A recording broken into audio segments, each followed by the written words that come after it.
1h30 de réunion pour pas grand-chose. C'est le sentiment dominant des régions à la sortie du comité de concertation.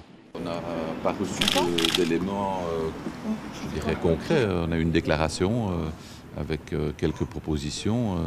Et donc voilà, nous sommes un petit peu déçus. Il y a eu une proposition du gouvernement fédéral de parler sur base des analyses, des constatations, des technologies, etc. Mais une vraie proposition n'est pas en table.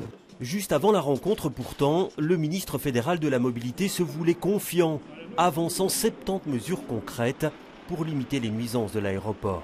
Il n'y a pas une grande mesure qui va flasher, c'est l'accumulation d'une série de petites améliorations qui, mises bout à bout, vont améliorer significativement les choses. François Bellot a bien travaillé, mais nous ne sommes pas encore dans une situation finale. Je crois qu'il y a vraiment des propositions qui ont été travaillées ces derniers temps et qui permettraient d'améliorer la situation très nettement pour pas mal de riverains, tout en donnant des garanties de développement de l'aéroport. Mais cela n'a visiblement pas suffi à convaincre les Bruxellois. On attendait de voir déposer sur la table toute une série de propositions, qu'elles soient à court terme, moyen terme ou long terme.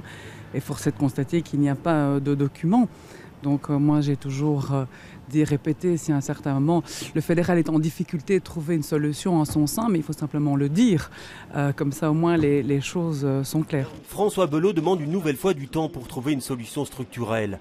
La procédure en conflit d'intérêts se termine vendredi. La région bruxelloise pourra alors sanctionner le non-respect des normes de bruit. Le gouvernement décidera demain s'il accorde un nouveau délai au fédéral.